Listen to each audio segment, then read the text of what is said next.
You are now watching REV's Real Talk with your host, Revenge.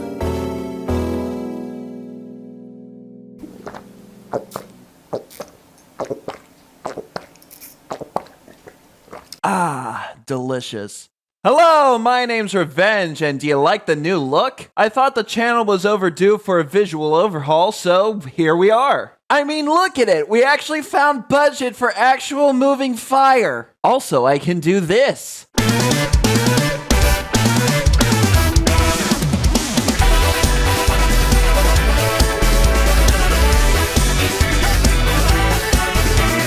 And to break in this new visual template, I'm going to be doing a full comprehensive review of Doom Eternal and why it's mid. And before anyone says, you only hate Doom Eternal because you're bad at it, watch this video.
This was played on Nightmare difficulty with no mods other than the obvious Revenant one because the default Revenant design is ugly as hell. So if you still think that I hate Doom Eternal because I am bad at it, even though I've gone out of my way to make sure there is no ambiguity about my skill level in Doom Eternal, you're fucking stupid. In this video, I will be breaking down the positives and the negatives of the story, the sandbox, the art design, and the game design. And I will do my best to be short and straight to the point, but there is a lot to cover, so this might be a long video, so grab your popcorn and let's get into it. Chapter 1. The Sandbox. For those of you unfamiliar with game design terms, the sandbox is the array of tools that the player uses to get through the game. This can range from weapons to power-ups to abilities and even vehicles. And Doom Eternal's weapon sandbox is amazingly designed. Mostly. The sandbox encourages smart usage of the weapons at your disposal. Interplay with the various weapons is heavily encouraged and rewarded, especially when comboed with your various abilities such as Flame Belch, Frag and Ice Grenades, your Chainsaw, etc. But there are issues. Let's start with the newcomers of the sandbox, the Unmaker and the Crucible. Now, we're all familiar with the Unmaker. It made its first appearance in Doom 64 and it was pretty cool. It was a demonic laser that fed off of demons' energy. On top of that, it had a pretty cool demonic aesthetic. Then id Software came along and Yahweh'd the shit out of it. On top of having just a really ugly design, it has no place in the sandbox, and it shares the same ammo type as the BFG, and I'd rather be using a BFG because I get more bang for my buck. And yeah, I can take out a Doom Hunter's sled with it, but I can also do the exact same thing with a chain gun. Or better yet, use the Destroyer Blade and not only get his sled, but all the poor suckers that were standing behind him. Both strategies are equally viable, if not more, and use ammo that's more commonly available, thus rendering the Unmaker completely redundant. As a matter of fact, you could probably replace the Unmaker with any other weapon in the base sandbox, and the difference would probably be so marginal as to be wholly irrelevant. But what hurts this weapon in particular is the fact that it shares ammo with the BFG, because again, why should I use the Unmaker when I can use the BFG and get more out of it? Moving on to the Crucible, while cool on paper, because hey, who doesn't like hell-powered lightsabers? It's ultimately a very shallow weapon that only served to invalidate cyber demons as a threat. And that's why the campaign DLC has an ever so slightly leg up on the base campaign, because they don't have the Crucible, and thus the cyber demons are a threat again. And now we get into the big one, quick swapping. Quick swapping started out as a neat little super meta exploit that you could do in Doom 2016, but it became an official mechanic in Doom Eternal. The Marauder is even designed around quick swapping, until you get the grenade shotgun.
Yeah, I don't play the retarded red light, green light game with the Marauder. It's monotonous, boring, and requires no skill. It's not even the slightest bit engaging. Eternal's weapon sandbox is beautifully designed with a lot of depth to it, but a lot of that depth gets invalidated through quick swapping, Why learn the ins and outs of weapons when you can just spam the shit out of DPS? In addition to that, the use of quick swapping invalidates the use of automatic weapons. Why bother with the primary fires of the chain gun, the heavy cannon, or the plasma rifle when you can just spam the shit out of rockets and precision bolts? There's no need to learn the strengths, weaknesses, and use cases of each individual weapon when you can just circumvent all of that with quick swapping. And sure, it requires a lot of skill in terms of hand-eye coordination, but that hand-eye coordination can be easily replaced with a macro. Games like Doom Eternal heavily focus their sandboxes on each weapon having distinctive roles and the interplay between those weapons and roles. But again, all of that goes out the window once quick swapping is thrown into the mix. There's a reason why button combos from Halo 2 were never officially integrated as a mechanic in later Halo games, because it invalidated a huge part of the sandbox. So much so that Bungie actually considered button combos in Halo 2 to be cheating. Why bother learning any other aspect of Halo's sandbox when all I need to do is the double shot combo with the battle rifle? Waiting for my melee to cool down, that's for pussies. Double melee, bitch! Also, they made the melee completely useless unless you have a blood punch, which is kinda stupid. This air of redundancy also extends to some of the mods. Why use Precision Bolt to target weak points when I can use the grenade launcher or the ballista's primary fire? Why use the plasma rifle's heat blast when the microwave beam is infinitely better? Why use remote detonation when all I need to do is use a frag grenade? Why use the full auto shotgun when literally every other gun is better? And I know some people are going to say, well, Precision Bolt is good in quick swapping. If you need to use an exploit that breaks the sandbox in the first place to make a mediocre mod even relevant or viable, then the mod still sucks. Chapter 2. The Enemies.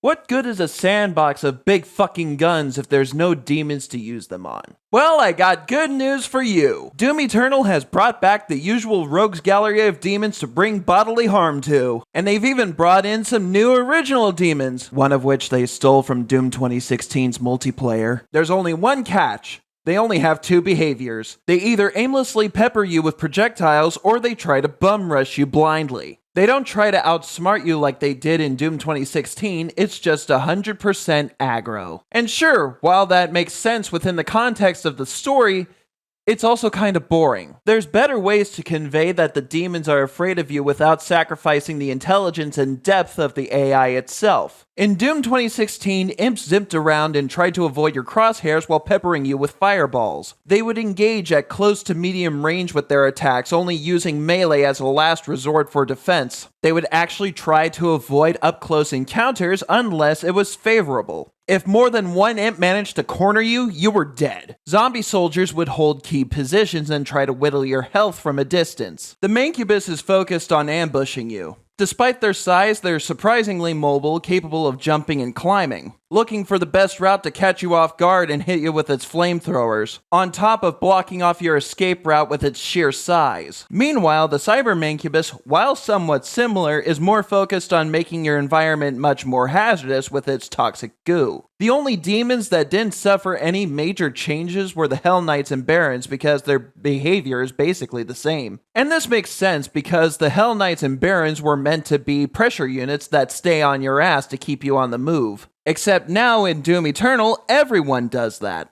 And it is fucking boring. I'm not thinking, oh, I should be careful. These guys seem to be pretty smart. No. Instead, I'm thinking, holy crap, I need to kill all these things so I can fucking breathe. And with how long and drawn out some of the engagements are in Doom Eternal, both the main campaign and the DLC, it stops being fun and starts being fatiguing. And when you die, when you're just at the end of the engagement, you just lose all motivation to even continue. I mean, shit, even when I wasn't on a losing streak, I felt like I needed a break from the game. That goes double for the Ancient Gods because not only do they ramp up the difficulty, they also ramp up the length of the engagements. With the base campaign, I felt like I needed a break every few levels, which is normal. With the Ancient Gods, part 1 anyway, it felt like I needed a break every single level. And yes, while ramping up the pressure is a good way of keeping the player engaged, you have to make sure to show restraint when doing it. Otherwise, you risk overtaxing the player and causing them to put down the game and never pick it back up. Despite my skill level, sometimes I can go months or even a year without touching this game. I didn't even know that Doom Eternal had an official Horde mode until months after it released. Too little too late, because I already played the modded ones that beat you to the punch years in advance. Which brings us to the next section of this review. Chapter 3, Variety. It goes without saying, but Doom Eternal's gameplay variety is pretty shallow. It's either killing demons, platforming, or playing a side mode that no one asked for that somehow ended up being the main multiplayer. Meanwhile, Doom 2016 had a pretty meaty campaign, an arcade mode, multiplayer with lots of maps and game modes, and some pretty in-depth armor customization. Doom 2016 even had challenges in the campaign that you had to do in order to earn the ability to use runes. The challenges were admittedly basic. Kill all these demons before the timer runs out. Explode all these barrels before the timer runs out. But there were some pretty interesting ones in the mix. For instance, there was an obstacle course you had to run through, and as you went through it, you would start to slow down, and the only way to keep up your speed was to kill demons as you ran. There was also a trial where you only had 1 point of health, but there were armor pieces scattered all across the level. And you had to pick up these armor pieces while also killing demons because the armor pieces were your only line of defense between life and death. It would have been such an easy win for Doom Eternal to expand on these, make them harder or more interesting. I mean, hell, when I was playing the Ancient Gods, I thought, hey, it would be pretty cool if Doom Eternal had obstacle courses, especially with the new expanded movement mechanics, or just additional single-player content in the form of challenges similar to the Arkham games. Especially when you consider that Doom Eternal doubles down on the more video gamey aspects of Doom, it would fit right in. It was honestly a huge missed opportunity by Doom Eternal. In nearly 3 years, we've gotten Master Levels, Arcade Mode, which is a retread of Doom 2016's, and as mentioned in the last chapter, Horde Mode. And frankly, Master Levels aren't anything new, they're just remixes of levels already in the game. And while Arcade Mode is nice, this is a sequel to Doom 2016. I want more new stuff. But Rev, what about Invasion Mode? Cancel. As for the official Horde Mode, it's okay. After playing 2 missions, each mission having 3 different chapters, I can confidently say it is way too easy, even on higher difficulties, due to the generous amount of 1-ups that you get. Even when I was getting my ass kicked, by the end of it, I still had 11 lives. And to prove that I actually did play it, here's a quick montage.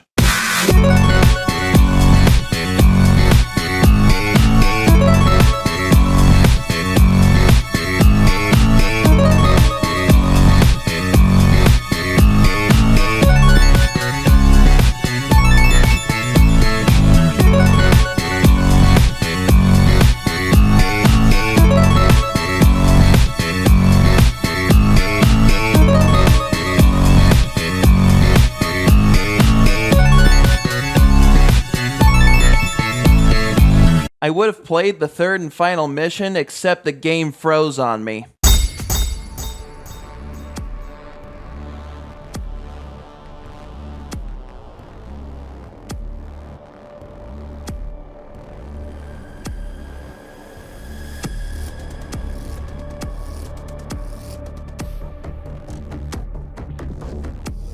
And yes, while it does have obstacle courses like I mentioned I wanted earlier, they're way too short and they're integral to Horde Mode. There are no standalone obstacle courses or time trials. Overall, pretty mediocre like the rest of the game. And if you want to know my thoughts on Battle Mode, Chapter 4, Multiplayer. Doom has a long history with multiplayer. It was actually the first franchise to ever have deathmatch. It was the foundation for the multiplayers of every single first-person shooter to come. And how does Doom Eternal respect this legacy? It doesn't. Doom Eternal throws away traditional multiplayer for this stupid, gimmicky piece of shit mode that no one asked for. Oh, and did I forget to mention that there's no other game modes for this multiplayer? I only need to play 1 or 2 rounds to see the full extent of the package. It's very shallow, especially at launch. Let's compare Doom 2016's multiplayer suite to Doom Eternal's multiplayer suite. At launch, Doom 2016 had 9 maps, 4 multiplayer exclusive weapons on top of the base sandbox, 6 base game modes, and in-depth armor customization. Meanwhile, Doom Eternal at launch had 6 maps, 5 playable demons, 1 game mode, and replaced the armor customization with coatings. Halo Infinite, is that you? Chapter 5. Sound design. Garbage! Hot fucking trash! The sound design for Doom 2016's weapons were perfectly fine. I do not understand why id Software felt the need to overhaul it. The shotgun sounds like someone just crammed a bunch of fucking sweeteners and called it a gun. The sound is so goddamn saturated that you can actually hear it clipping. Let's compare Doom 2016's shotgun to Eternal's.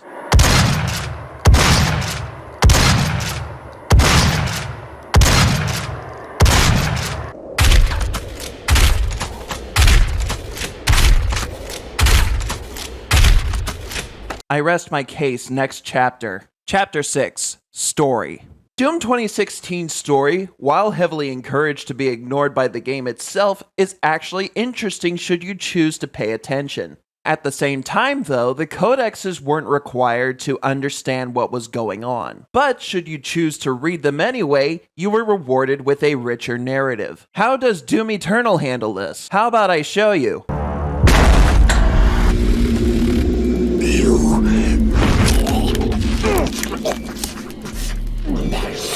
Remains guarded. You can. Alright, let's back it up a little. From the perspective of someone playing Doom Eternal for the first time and has no idea of the lore, tell me what's wrong with this picture. Who the fuck is this? What the fuck is that? Why are we even here? And what the fuck is he talking about his soul being guarded? Well, it turns out it's required to look at the codex to even get the context of what the fuck you're doing. This is Hell Priest Deeg Nilox, one of 3 leading Hell's Siege on Earth. These are Argentine medallions. These make the Hell Priests mortal again. Without this medallion, the Hell Priests are effectively immortal, and you cannot kill them as they will just revive themselves. And the only way to get these medallions is to defeat a Hell Priest's guardian. That's a hell of a lot of context to leave just in the codexes. And even with that context, there's still a lot of questions left to be answered. For instance, why is the game starting here when it should be starting at killing the first Hell Priest's guardian? Who was the first Hell Priest's guardian? Why are Argentine medallions never explained throughout the entirety of the game? Why the fuck are we even here? To understand anything in Doom Eternal's story, you're basically required to go into the codexes, which are incredibly long and read like fucking fanfiction. Even Nanashi Mume, a popular VTuber, said, "I feel like I'm reading fanfiction." Yes, even your favorite waifu says that Doom Eternal is fanfiction.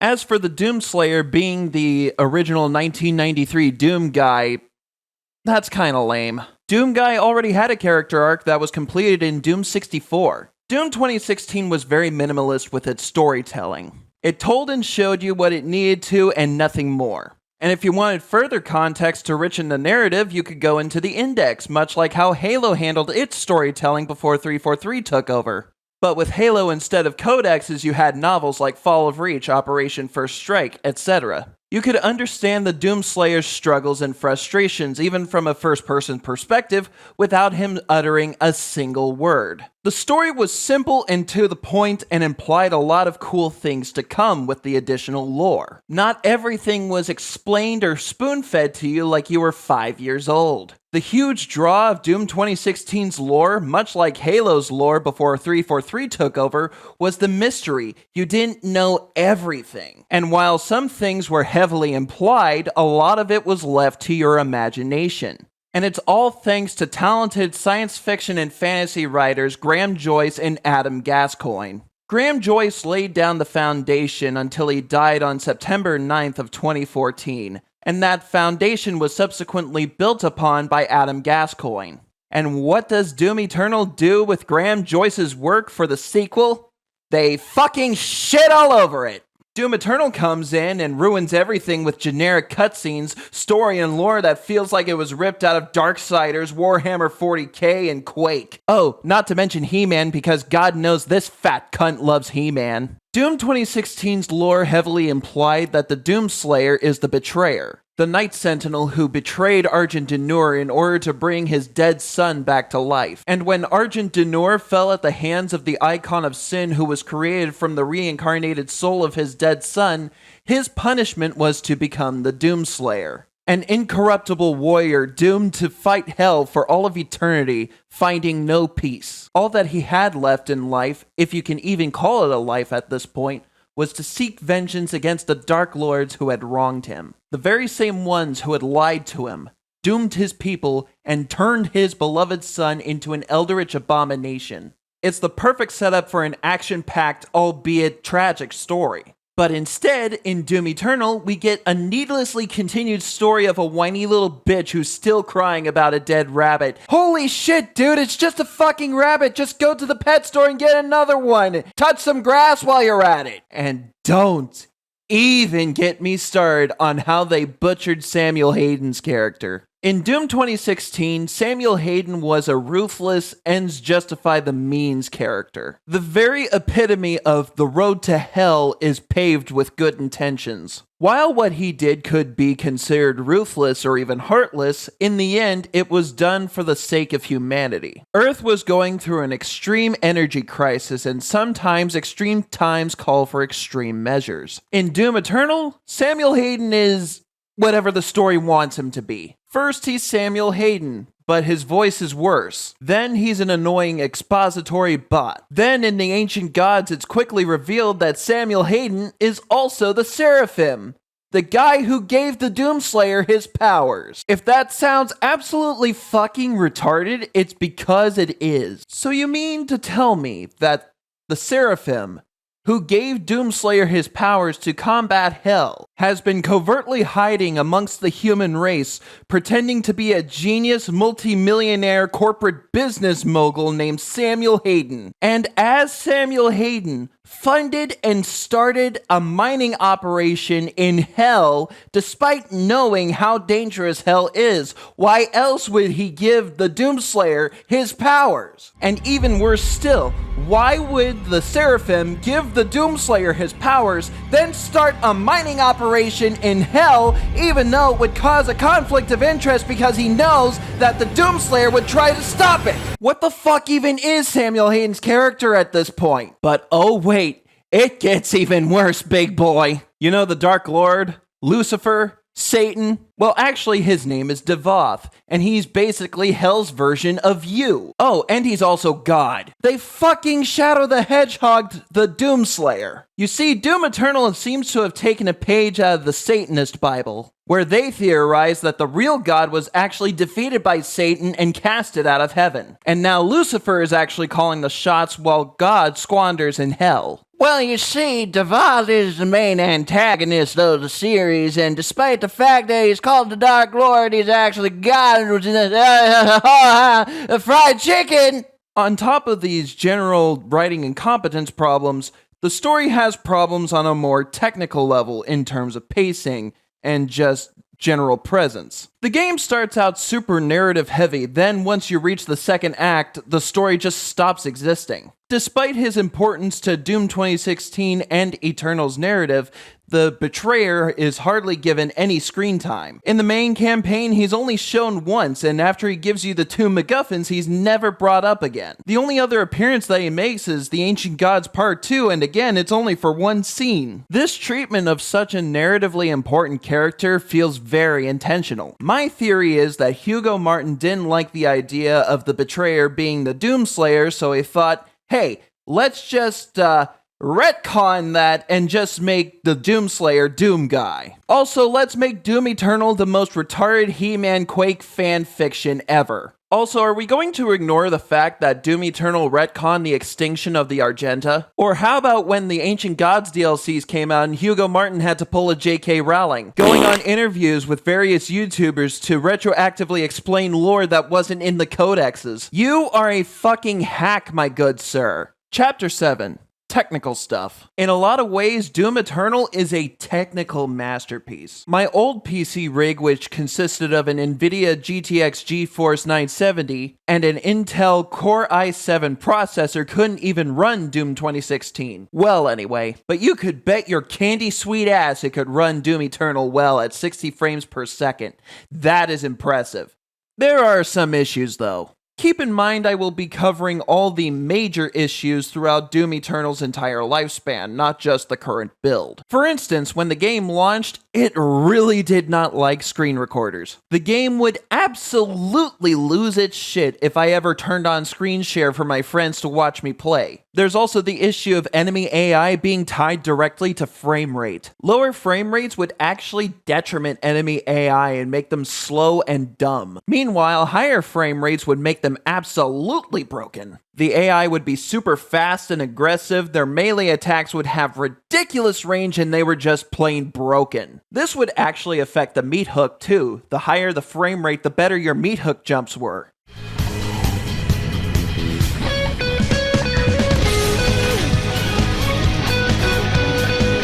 Meanwhile, with dashing, if you were playing on a low frame rate, you got infinite mid-air dashes. If I dash here, I can't get my dash back while in midair, as the game is intending.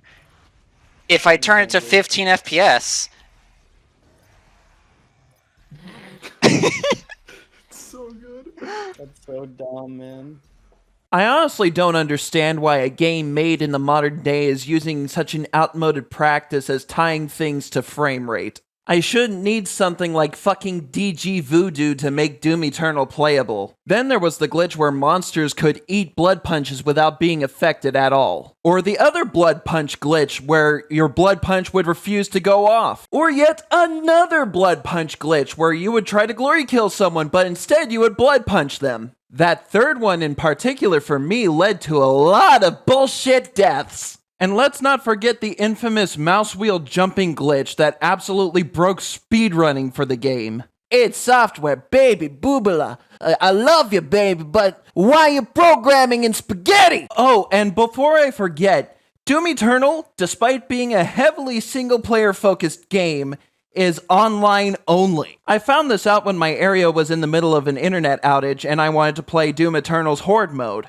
Much to my chagrin, Doom Eternal will only launch when you have an internet connection. Modern gaming! Seriously, from the bottom of my heart, to any developer that does this, kill yourself. Chapter 8. Level Design. Gonna be perfectly honest, the level design sucks. The base campaign had great arenas, but terrible in-between areas. The Ancient Gods Part 1 had terrible arenas, but great in-between areas. The Ancient Gods Part 2 was in between. Some of the arenas are so great that they could actually fit for deathmatch. If we had one! Most in-between sections feel Halo 4/Call of Duty levels of linear. This is especially prevalent in the base campaign's platforming. The platforming in Doom Eternal's base campaign is not fun or interesting in any way. It was so bad, in fact, that I unintentionally skipped it by going one way when the developers intended for me to go to another. Nowhere is this more prevalent than the Doom Hunter base. There's so many ways that you can just outright skip the platforming sections. They are that badly designed. One was even patched out by an invisible wall because I guess the developers were feeling a little insecure about their shitty platforming. Cry harder, bitch. As a matter of fact, id Software practically declared war on speedrunners because the level design was so bad that speedrunners were finding endless amounts of ways to speedrun through the game. You don't want people speedrunning your game? Make a better game. Not to mention there's quite a few confusing design choices. For instance, some platforming jumps have dash refills where it's not needed. You can easily get across if you're not a fucking retard with your double jumps and dashes. And this happens so often in the game that it begs the question, Why is the dash refill even in the game? The same could be said about the power-ups like quad damage, haste, and berserk. They appear so infrequently that it begs the question why they're even in the game in the first place. I could probably count the amount of times the power-ups appeared on one hand. And the reason why the arenas in Ancient Gods Part 1 are so bad is because they're highly claustrophobic in a game that's highly focused on movement. And the movement works best when you have the room to use it. But the one thing both parts of Ancient Gods got right was the platforming. Huge improvement over the base campaign. It's clearly telegraphed, not so open-ended, interesting, and dare I say fun. Maybe because they got so tired of people roasting the hell out of their terrible platforming that they got their shit together. The only thing about the platforming that I can truly point as a negative is that the meat hook grapple points aren't used enough. There's so much potential behind it, but it feels like it was squandered. Chapter 9. Shameless recycling. This is primarily a complaint for the Ancient Gods, because it is littered with shamelessly recycled assets, such as recycling the Doom 2016 summoner to make the Spirit, a totally original enemy that's about as original as the bandit rifle in Halo Infinite. What? No, you're crazy. It's not a DMR with no scope, it's the bandit rifle. Totally original. And the Spirit's only purpose in game was to force people to use the microwave beam for a stupid Ghostbusters reference. Easily one of the laziest low-effort enemies they've ever made. Oh, and let's not forget the reuse of the multiplayer armors from Doom 2016 as well. One of which was used on the generic Hell Soldier that dies from a meat hook. Hell, just breathing on the damn thing caused it to die. Oh, I see. You'll use Doom 2016's multiplayer armors, but you won't give us fucking multiplayer! The Prowler I can forgive because they at least tried to make him seem interesting. What I won't forgive are the Stone Imps and the Cursed Prowlers. Oh boy, palette-swapped enemies, one of which was only designed to justify the existence of a mediocre shotgun mod. This is the kind of shit I'd expect from Doom's modding community. In fact, it is stolen from Doom's modding community, you unoriginal, plagiarizing assholes! Go fuck yourself, id Software. Chapter 10. Art Style. Doom 2016 was a beautiful marriage between the high-octane action of the original 93 Doom and the dark grittiness of Doom 3. Doom 2016's art style was very much grim and grounded. Every level just oozed atmosphere, and it made for great eye candy. Especially when it came to Hell. Hell was a standout in Doom 2016. In one instance, you could be at the very doorstep of a hellish castle while you hear the screams of the damned. And in another, you can be in a dark, overcast, war-torn area with the corpse of one of your previous victims. Yes, that giant motherfucker right there was your previous victim. And in another instance, you could be at the foot of a giant effigy to the icon of sin. And the game ended with you fighting the spider mastermind in a ritualistic blood pool. Doom 2016's Hell was atmospheric, dark, and depressing, and overall oppressive in terms of feeling and tone. How does Doom Eternal handle this? A burning red inferno, okay, good start. Another burning red inferno,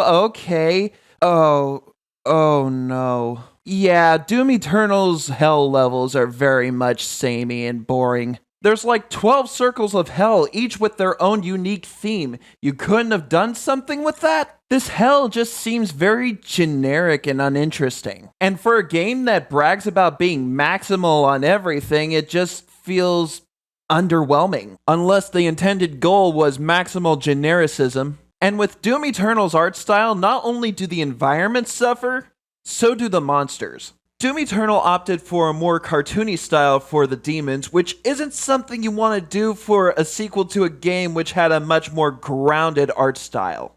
In comparison with Doom 2016, the materials of the monsters' models seem to have taken a huge downgrade, looking very rubbery, probably to help with the more cartoony style of the demons. Truly, the only things I didn't mind from Doom Eternal's art style were the weapons, minus the heavy cannon because it's kinda ugly, and the use of more vibrant colors. Especially in the case of the pickups because it helped them stand out against the environments.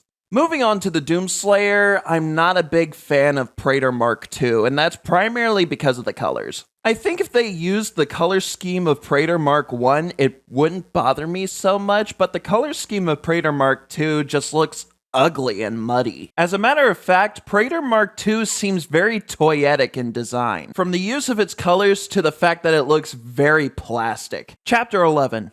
Music.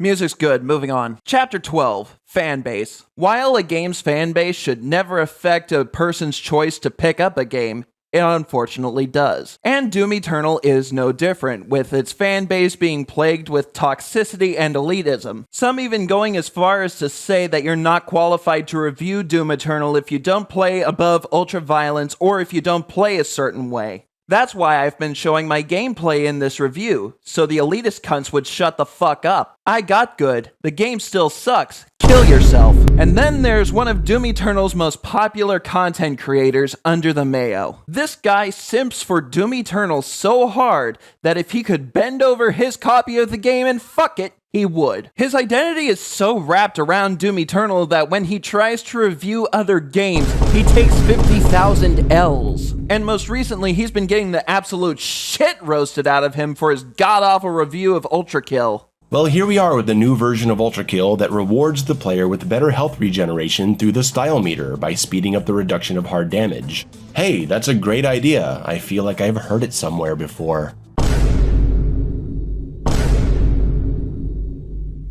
There's so many things you could do to make the stylish mechanics actually mean something. Maybe the style meter tied into a health regeneration system. So you're welcome, Ultra Kill players. I'm happy that I was able to make your game better, me alone. Oh, he's also a disingenuous, egotistical fat. Another pattern that Mayo showcases in these videos, especially in his more recent ones, is that he feels entitled about how game developers should listen to him for how they should make changes to their games. It comes off as incredibly narcissistic to give yourself credit for what the developers do with their game, when in reality they probably didn't even need your input specifically in order to come up with this implementation. It's a bit naive to claim that you were the one that influenced this design decision. In fact, the thing that most likely influenced the changes to the style meter is how Hakita chose to nerf the Whiplash, and in order to counteract this design decision, he chose to make it so that the hard damage's impact on your health is lessened based on how high your rank is on the style meter. So to act like you are the sole reason the game has received this change is a bit disingenuous. Chapter 13. Conclusion. In conclusion, while Doom Eternal has some outstanding improvements to Doom 2016's gameplay loop, its acceptance of quick swapping as an official mechanic along with the dumbing down of AI really bog it down, along with its aesthetic choices, mediocre sound design, and horribly mediocre storytelling, not to mention the slew of technical issues caused by coding practices that have since been outmoded by the industry. Pair all of that with the retarded, toxic, elitist fanboys that simp for this game, and you've got a mediocre game that's very much overrated. That about concludes this video, but before I go, I would like to announce that I've opened a Ko-Fi and a merch store. Links to both will be in the description below. This is Revenge, and I hope to hear from you soon. This concludes today's episode of REV's Real Talk. If you liked it, be sure to like, comment, subscribe, join the Discord server so you never miss a video, and be sure to check out REV's music and merch stores, all of which will be linked in the description below.